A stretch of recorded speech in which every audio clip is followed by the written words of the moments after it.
अस्सलाम वालेकुम, welcome to सियासत डॉट पी के। आज का कुछ वायरल कंटेंट और उन पर सोशल मीडिया का तज्जिया लेकर आपकी खिदमत में हाजिर हूँ। अगर आपको हमारी वीडियो पसंद आए तो लाइक का बटन जरूर दबाएं, और अगर आप हमारे प्लेटफॉर्म को सपोर्ट करना चाहते हैं तो नीचे दिए गए पैट्रियन के लिंक पर क्लिक करें, या फिर यूट्यूब पर ही मेंबर बनकर आप हमें सपोर्ट कर सकते हैं।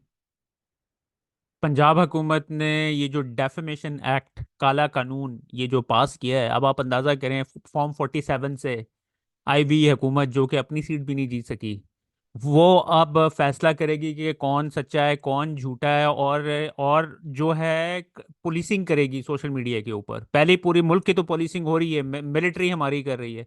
अब जो है ना सोशल मीडिया के ऊपर इन्होंने अब धावा बोलना है। मैं चाह रहा था कि ना जो इम्पोर्टेंट पॉइंट्स है ना इस काले कानून के, वो मैं आपके सामने स्टेप बाय स्टेप रख दूं। दिल के ऊपर हाथ रख के एक बात बताइए, एन 130 नवाज शरीफ साहब जीते इलेक्शन? नजर आ रहा है? सबसे पहले मैं आपको बता दूं कौन कौन इस कानून की लपेट के अंदर आएगा। पहले तो हम समझते थे ना कि शायद न्यूज़ न्यूज़ एजेंसीज या टीवी चैनल्स या डिजिटल मीडिया के ऊपर प्लेटफॉर्म्स। नहीं नहीं नहीं नहीं, इसमें आप एक इंडिविजुअल भी अगर कोई बात कर देगा ना जिससे मरियम नवाज की फीलिंग्स को तकलीफ पहुंचेगी, आपको भी उठा के ले जाएगी पुलिस और आपके ऊपर केस कर दिया जाएगा। कहते हैं पंजाब में हत्या के इज्जत के कानून के बाद टिकटॉकर, सोशल मीडिया, हत्या के व्हाट्सएप मैसेजेस पर भी लोगों के खिलाफ शिकायत और जुर्माना किया जा सकेगा। सहाफ़ी और यूट्यूबर्स भी इसकी जद में आएंगे। ट्रिब्यूनल का कंट्रोल भी हुकूमत के पास होगा। ये एक काला कानून है। तनकीद से खाइफ हुकूमत अब शहरियों और सहाफ़ियों को आड़े हाथ लेगी।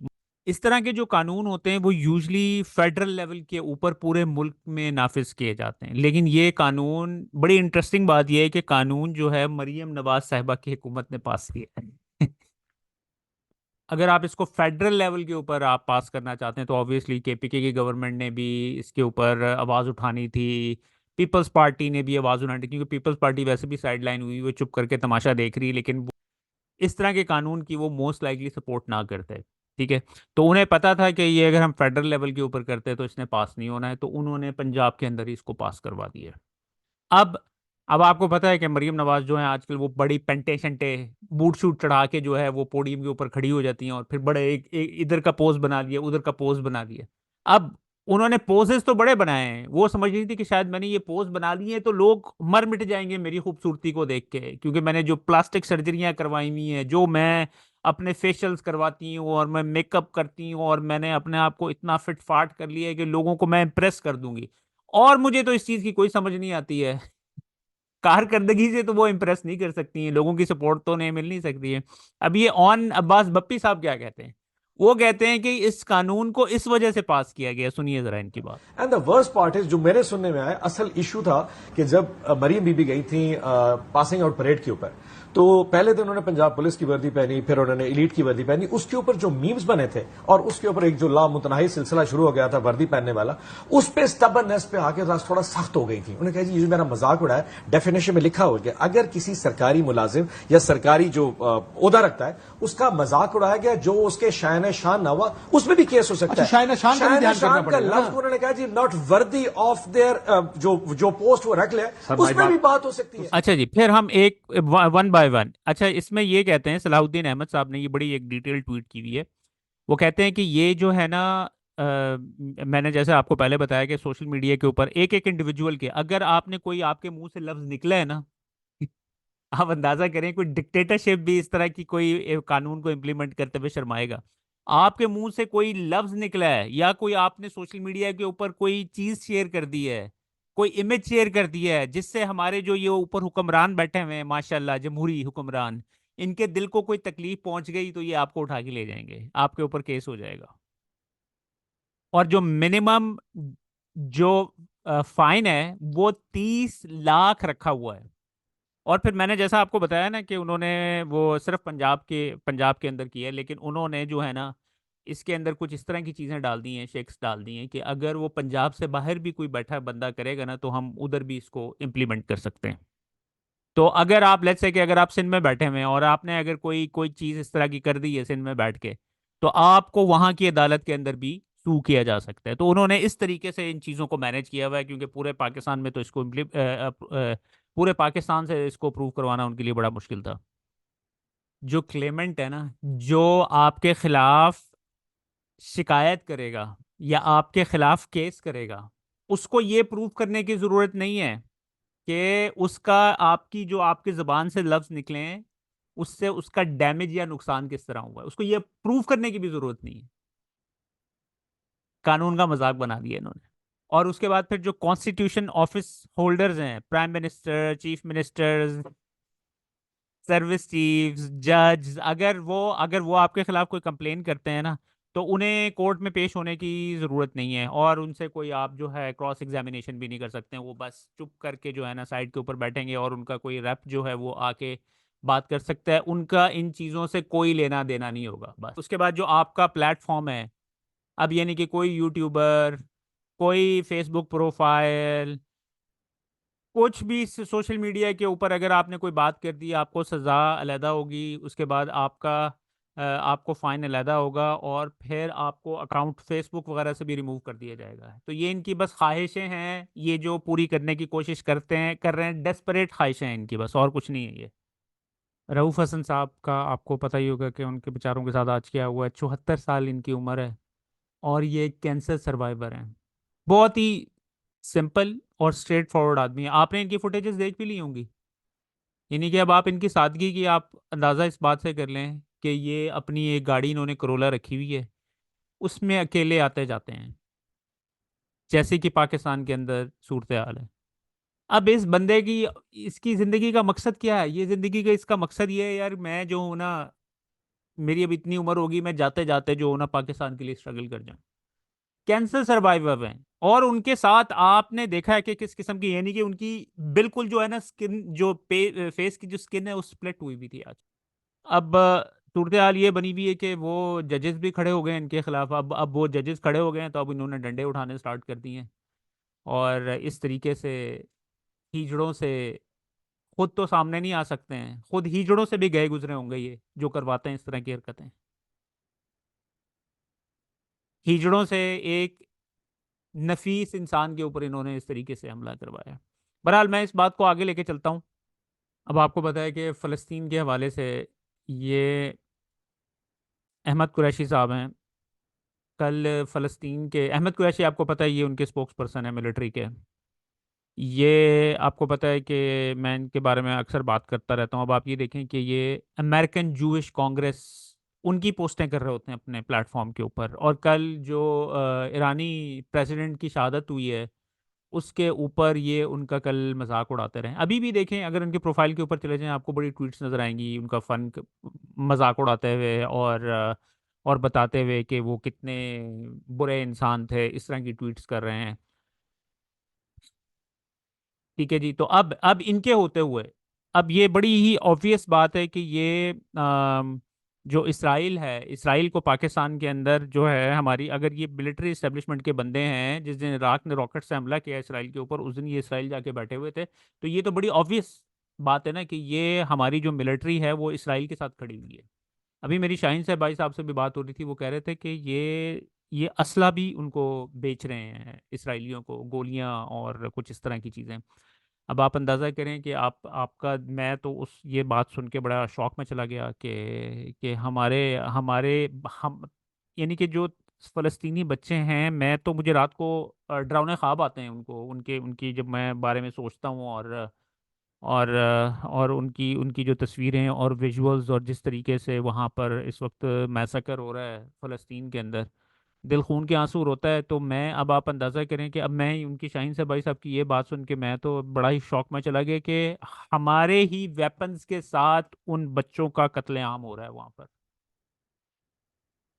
तो अब आप अंदाज़ा करें, मैं बात को कहाँ पे लेके जा रहा था, मैं बात को इस तरफ लेके जा रहा था कि अब पाकिस्तान में आपको पता है कि अगर आप फ़लस्तीन के हवाले से प्रोटेस्ट करते हैं, तो एकदम वहाँ पे पुलिस पहुँच जाती है, आपको उठा के ले जाती है। तो इस सूरत हाल में जब अहमद कुरैशी साहब इस तरीके से प्रो इसराइल लॉबिंग कर रहे हैं पाकिस्तान के अंदर, उनका नैरेटिव फैलाने की कोशिश कर रहे हैं, तो फ़लस्तीन के हवाले से आप फ़लस्तीन के हक में, फ़लस्तीन की सपोर्ट में आप पाकिस्तान में एहतजाज किस तरह कर सकते हैं? ये तो किस तरह पॉसिबल होगा? तो इसी वजह से आपको पता है कि ये सेनेटर मुश्ताक अहमद साहब ने डी चौक के अंदर अभी भी धरना दिया हुआ है। इनके धरने के ऊपर इनके धरने के ऊपर गाड़ियां चढ़ा दी गई। तो ये अहमद कुरैशी के हवाले से बात करने का मकसद ये था कि वो उन्होंने गाड़ियां ही चढ़ानी थी ना। उधर से ऑर्डर आया होगा इसराइल से कि भाई क्या है, ये तुम मेरे ट्विटर के ऊपर हमारी सपोर्ट कर रहे हो, ये तो इस्लामाबाद में तुम्हारे कैपिटल सिटी के अंदर हमारे खिलाफ वहां पे डी चौक में धरना दिया हुआ है किसी ने, ये किस तरह हो सकता है? तो दौड़ी वहीं से फिर वहां पे उन्होंने गाड़ियां चढ़वा दी उन लोगों के ऊपर, डराने के लिए, धमकाने के लिए। तो ये पाकिस्तान, इस बुरे तरीके से पाकिस्तान इस वक्त हाईजैक हुआ हुआ है। पाकिस्तान में तो कोई ऐसा फौज का आदमी नहीं होगा, कोई पाकिस्तानी ऐसा नहीं होगा जो कि फ़लस्तीनियों के लिए रो ना रहा हो, उसके दिल खून के आंसू ना रो रहा हो। तो ये एक इंडिविजुअल ऊपर बैठा हुआ ये सारी हरकतें करवा रहा है पाकिस्तान के अंदर। अस्सलाम वालेकुम वरहमतुल्लाह। जैसे कि आपको इल्म है कि डी चौक इस्लामाबाद में सेव गजा के प्लेटफॉर्म से रफा ऑपरेशन बंद कराओ, गजा को बचाओ धरना जारी है। इस धरने के 9 दिन पूरे हो गए। गुज़िश्ता दिनों इस धरने के ऊपर एक गाड़ी चढ़ा दी गई। ये दहशतगर्दी का एक अंदोहनाक वाक़या था, जिसमें हमारे 2 कीमती कारकुन शहीद हो गए और 3 कारकुनान जख्मी हो गए। इस अंदोहनाक वाक़ये के बाद इस्लामाबाद इंतजामिया, पुलिस और वफाकी हुकूमत का रवैया इंतहाई नामुनासिब था और वो किसी किस्म के ताउन नहीं कर रहे। कल हमने हुकूमत और इंतजामिया और पुलिस की इस नामुनासिब रवैये के खिलाफ मार्च किया वजीर आजम हाउस की तरफ और हमने अल्टीमेटम दिया, डेडलाइन दी कि अगर हमारे शहीद की नीयत हमें नहीं वापस कर दी गई और सीसीटीवी फुटेजेस हमारे साथ शेयर नहीं किए गए और एफआईआर में हमारी मर्जी की जो उमूर है वो शामिल नहीं कर दिए गए, तो हम वजीर आजम हाउस की तरफ मार्च करेंगे और हमारा धरना वजीर आजम हाउस के सामने होगा।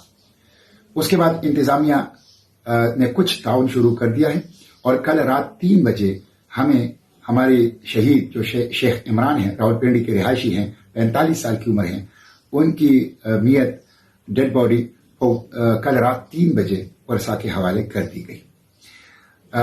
एफआईआर और जो मुजरिम है उसके हवाले से भी तफसीलात शेयर कर दी गई हैं कि ये जो ड्राइवर था गाड़ी का, जो हमारे धरने के ऊपर चढ़ा दी गई थी गाड़ी, वो एक आर्मी ऑफिसर है और एक बड़े आर्मी ऑफिसर का बेटा बताया जाता है और गाड़ी इंटेलिजेंस एजेंसी की गाड़ी थी।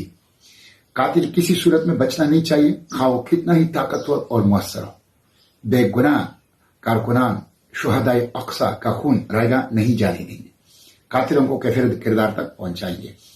मैं हुकूमत से मुतालबा करता हूं कि हमारे साथ सीसीटीवी फुटेजेस शेयर की जाए और जो हमारे मुतालबात हैं गजा के हवाले से कि रफा ऑपरेशन बंद कराओ, गजा को बचाओ, इस हवाले से नजर आने वाले फैसलाकुन इकदाम उठाए, वरना हम वजीर आजम हाउस की तरफ मार्च और धरने की ऊपर मजबूर होंगे। हमारा धरना जारी रहेगा। शेख इमरान जो हमारे दूसरे शहीद थे, उनकी गायबाना नमाजी जनाजा आज 5:30 बजे 5:30 बजे धरना में दिया जाएगा। मैं इस्लामाबाद के तमाम तलबा व तालिबात, नौजवान बच्चों बच्चियों और ख्वातीन हजरात से अपील करता हूं कि वो शहीद अक्सा शेख इमरान की गायबाना नमाज जनाजा में 5:30 बजे डी चौक इस्लामाबाद में शरीक हो जाए और डी चौक इस्लामाबाद के धरने में शिरकत करके फलस्तीनियों का जो जेनोसाइड हो रहा है उसको रुकवाने के लिए अपना किरदार अदा करें, बाज़मीर होने का, जिंदा होने का सबूत दें। मैं हुकूमत को मुतनब्बे करता हूं कि हमारा धरना जारी है और ये धरना अहलियान फलस्तीन के लिए है, अहलियान गजा को बचाने के लिए है, रफ ऑपरेशन को रुकवाने के लिए है और इस हवाले से रियासती और हुकूमती सतह पर हुकूमत पाकिस्तान को वाज़ेह फैसला कुल नजर आने वाले इकदाम उठाने होंगे। उस वक्त पाकिस्तान में सूरत हाल ये बनी हुई है कि डे टू डे बेसिस के ऊपर डिसीजन लिए जा रहे हैं, क्योंकि कोई चीज़ इनकी वर्क नहीं कर रही है, बल्कि ये लग ऐसा रहा है कि ये दीवारों के ऊपर ना चीज़ें मार रहे हैं, देख रहे हैं कि कोई चीज़ शायद चिपक जाए, कोई चीज़ चल जाए, कोई हमारा किसी तरीके से बख्शिश हो जाए। तो अब सुनने में ये आ रहा है शाहीन से भाई साहब के मुताबिक कि इस बात के ऊपर भी गौर हो रहा है इस वक्त पाकिस्तान में हाइब्रिड प्लस जो है वो डेमोक्रेटिक मिलिट्री रिजीम काम कर रही है, लेकिन उसके बावजूद भी उनसे नहीं हो रहा है। तो अब वो सोच रहे हैं कि शायद जो है ना हमें इमरजेंसी लगानी पड़े पाकिस्तान के अंदर, खुद ही आके बैठ जाएं, फिर पाकिस्तान में हमसे पूछे बगैर कुछ सांस भी नहीं ले सकेगा। ये क्लिप देखिए। आजकल कई दोस्त इमरजेंसी लगाने की बातें कर रहे हैं कि जी इमरजेंसी लगने वाली है, और सोच रहे हैं लोग इमरजेंसी लगाई जाए। हुकूमत में ये सोच रही है, या फौजी ये सोच रहे हैं, या कोई भी सोच रहा है, जिसने भी ये तजवीज़ दी है उससे अपने दिमाग का इलाज करवाना चाहिए। एक ऐसे मुल्क में जहाँ और पहले से ही मार्शल लॉ लगा हुआ है बगैर ऐलान किए, कोई बंदा उनकी मर्जी के खिलाफ बात नहीं कर सकता, कोई बंदा कोई फैसला नहीं कर सकता। सारे फैसले जो हैं वो खुद करते हैं, अच्छे हो गए तो उनके खाते में, बुरे हो गए तो अपने एजेंटों और टाउट जो नीचे डमीज बिठाए हुए हैं उनके खाते में। और इससे अच्छी कौन सी हुकूमत होगी, इससे अच्छी क्या सिचुएशन होगी उनके लिए, मगर समझ नहीं आ रही उनको। इमरजेंसी लगाओ। अब अगर ऐसा है इमरजेंसी लगाने का कि ये सिर्फ अदलिया को और जजों को कंट्रोल करने के लिए है, तो ये तो मुमकिन है नहीं, क्योंकि इमरजेंसी में आप इकोनॉमिक इमरजेंसी लगा दें और फैसले खुद करें और बाकी जज उड़ा देंगे उसको, फिर क्या बनेगा। और अगर आपने वाकई लगानी है तो फिर पूरा मार्शल लॉ लगाना पड़ेगा। अब मार्शल लॉ का तो मुश्किल इसलिए है कि कोई दुनिया का मुल्क तस्लीम नहीं करेगा। अमेरिका में तो अगर मार्शल लॉ लगाएं तो आपको ऑटोमेटिक सैंक्शन हो जाती है, सब चीज़ें बंद हो जाती हैं, कोई डिफेंस नहीं मिलेगा, इक्विपमेंट आपके हथियार नहीं मिलेंगे, कुछ नहीं मिलेगा, पैसे भी नहीं मिलेगा, IMF भी बंद कर देगा।